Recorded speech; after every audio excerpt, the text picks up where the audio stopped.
In this chat, I'm breaking down exactly what that second slip nut under your sink drain is for and why it's messing with your piping after you clean the trap. Alright, so you just moved into a new place, noticed your sink was draining slower than it should, and decided to check out the trap. Smart move. When you pulled everything apart, you saw this second slip nut hanging out, and now the pipes won't thread back together properly. Here's the lowdown.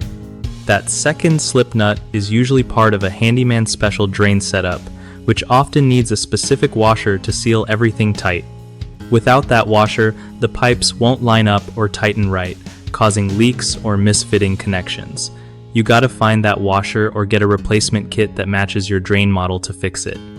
Also, when you're putting everything back, make sure the slip nuts are snug but not over-tightened, because over-tightening can crack the pipes or strip the threads.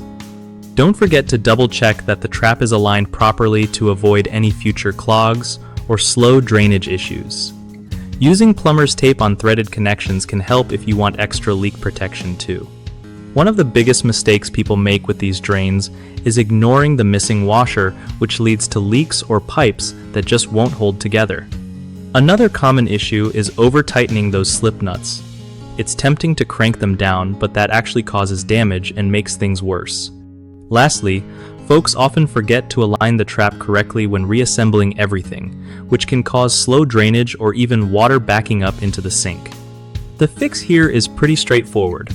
Always replace missing washers, hand tighten slip nuts just enough, and get your trap lined up before tightening.